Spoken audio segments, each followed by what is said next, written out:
ओम क्लीम कृष्णाय नमः। भगवान श्री कृष्ण की कृपा आप पर और आपके परिवारजनों पर सदा बनी रहे। श्रीमद् भागवत महापुराण द्वितीय स्कंद 10वां अध्याय भागवत के 10 लक्षण। श्री सुखदेव जी कहते हैं, परीक्षित, इस भागवत पुराण में सर्ग, विसर्ग, स्थान, पोषण, उति, मनवंतर, ईशानुकथा, निरोध, मुक्ति और आश्रय, इन 10 विषयों का वर्णन है। इनमें जो 10वां आश्रय तत्व है, उसी का ठीक ठीक निश्चय करने के लिए कहीं श्रुति से, कहीं तात्पर्य से और कहीं दोनों के अनुकूल अनुभव से महात्माओं ने अन्य 9 विषयों का बड़ी सुगम रीति से वर्णन किया है। ईश्वर की प्रेरणा से गुणों में क्षोभ होकर रूपांतर होने से जो आकाश आदि, पंचभूत, शब्द आदि, तन मात्राएं, इंद्रियां, अहंकार और महतत्व की उत्पत्ति होती है, उसको सर्ग कहते हैं।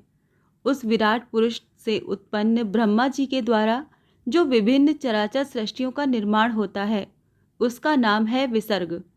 प्रतिपद नाश की ओर बढ़ने वाली सृष्टि को एक मर्यादा में स्थिर रखने से भगवान विष्णु की जो श्रेष्ठता सिद्ध होती है, उसका नाम स्थान है।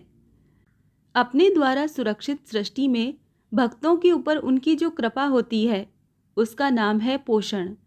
मनवंतरों के अधिपति जो भगवत भक्ति और प्रजा पालन रूप शुद्ध धर्म का अनुष्ठान करते हैं, उसे मनवंतर कहते हैं। जीवों की वो वासनाएं जो कर्म के द्वारा उन्हें बंधन में डाल देती हैं, उति नाम से कही जाती हैं। भगवान के विभिन्न अवतारों के और उनके प्रेमी भक्तों के विविध आख्यानों से युक्त गाथाएं ईश कथा हैं। जब भगवान योग निद्रा स्वीकार करके शयन करते हैं, तब इस जीव का अपनी उपाधियों के साथ उनमें लीन हो जाना निरोध है। अज्ञान कल्पित कर्तव्य, भोक्तृत्व आदि अनात्म भाव का परित्याग करके अपने वास्तविक स्वरूप परमात्मा में स्थित होना ही मुक्ति है। परीक्षित, इस चराचर जगत की उत्पत्ति और प्रलय जिस तत्व से प्रकाशित होते हैं, वो परम ब्रह्म ही आश्रय है। शास्त्रों में उसी को परमात्मा कहा गया है।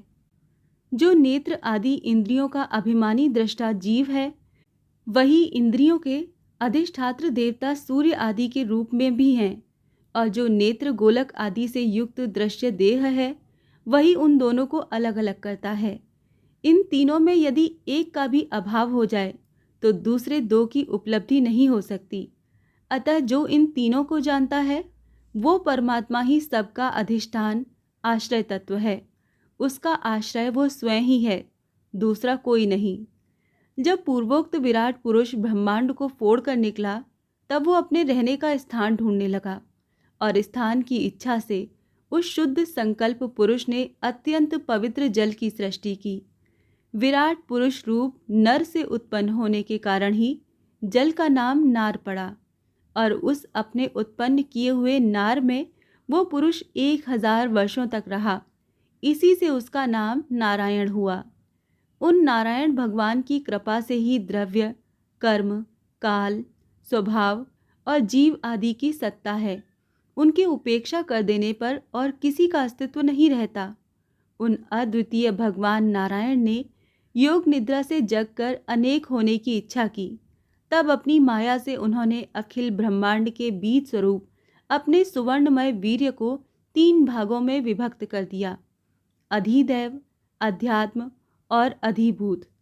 परीक्षित, विराट पुरुष का एक ही वीर्य 3 भागों में कैसे विभक्त हुआ, सो सुनो।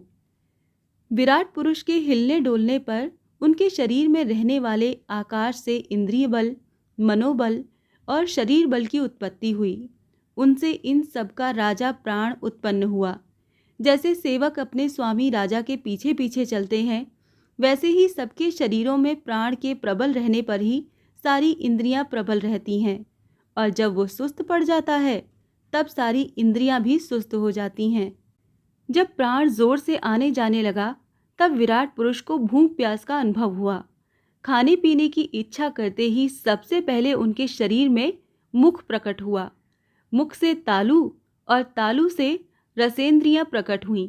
इसके बाद अनेकों प्रकार के रस उत्पन्न हुए। जिन्हें रसना ग्रहण करती है। जब उनकी इच्छा बोलने की हुई तब वाक इंद्रिय, उनके अधिष्ठात्र देवता अग्नि और उनका विषय बोलना, ये तीनों प्रकट हुए। इसके बाद बहुत दिनों तक उस जल में ही वो रुके रहे। श्वास के वेग से नासिका छिद्र प्रकट हो गए। जब उन्हें सूंघने की इच्छा हुई तब उनकी नाक घ्राणेंद्रिय आकर बैठ गई और उसके देवता गंध को फैलाने वाले वायुदेव प्रकट हुए। पहले उनके शरीर में प्रकाश नहीं था, फिर जब उन्हें अपने को तथा दूसरी वस्तुओं को देखने की इच्छा हुई तब नेत्रों के छिद्र, उनका अधिष्ठाता सूर्य और नेतेंद्रियां प्रकट हो गईं। इन्हीं से रूप का ग्रहण होने लगा। जब वेद रूप ऋषि विराट पुरुष को स्तुतियों के द्वारा जगाने लगे तब उन्हें सुनने की इच्छा हुई। उसी समय कान, उनकी अधिष्ठात्र देवता दिशाएं और श्रोतेंद्रियां प्रकट हुईं। इसी से शब्द सुनाई पड़ता है। जब उन्होंने वस्तुओं की कोमलता, कठिनता, हल्कापन, भारीपन, उष्णता और शीतलता जाननी चाहिए तब उनके शरीर में चर्म प्रकट हुआ। पृथ्वी में से जैसे वृक्ष निकल आते हैं उसी प्रकार उस चर्म में रोए पैदा हुए और उसके भीतर बाहर रहने वाला वायु भी प्रकट हो गया।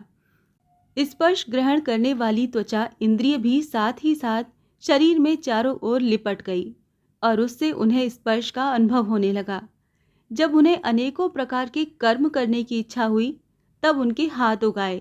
उन हाथों में ग्रहण करने की शक्ति हस्तेंद्रिय तथा उनके अधिदेवता इंद्र प्रकट हुए और दोनों के आश्रय से होने वाला ग्रहण रूप कर्म भी प्रकट हो गया।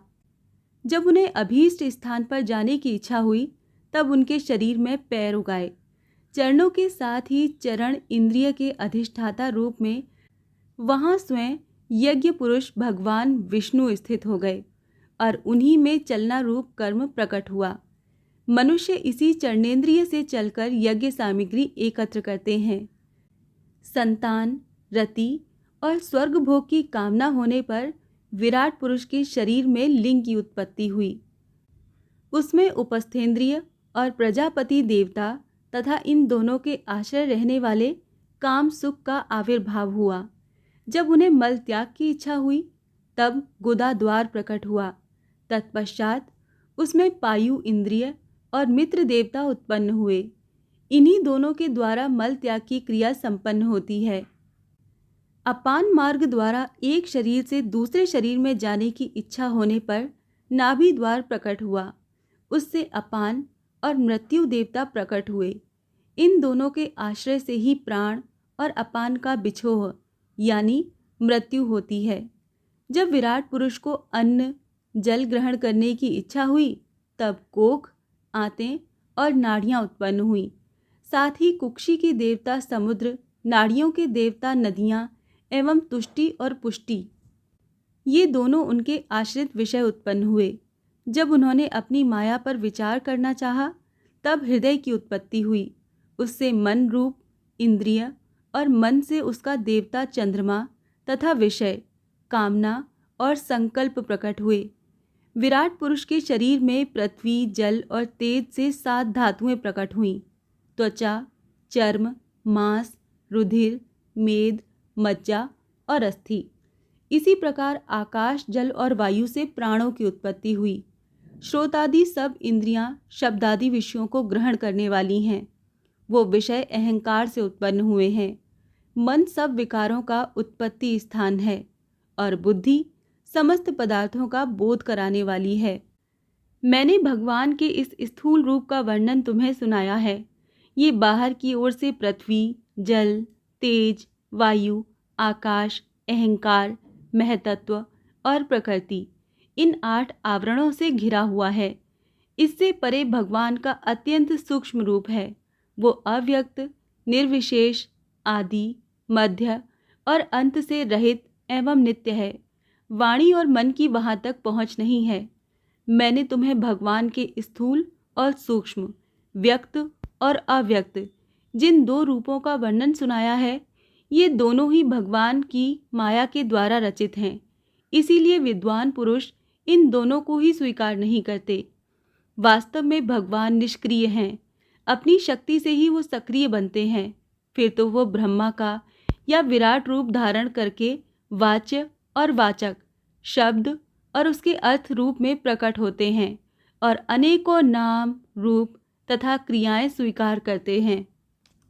परीक्षित, प्रजापति, मनु, देवता, ऋषि, पितर, सिद्ध, चारण, गंधर्व, विद्याधर, असुर, यक्ष, किन्नर, अप्सराएं, नाग, सर्प, किमपुरुष, उरग, मातृकाएं, राक्षस, पिशाच, प्रेत, भूत, विनायक, कूष्मांड, उन्माद, बेताल, यातुधान, ग्रह, पक्षी, मृग, पशु, वृक्ष, पर्वत, सरीसृप इत्यादि जितने भी संसार में नाम रूप हैं, सब भगवान के ही हैं।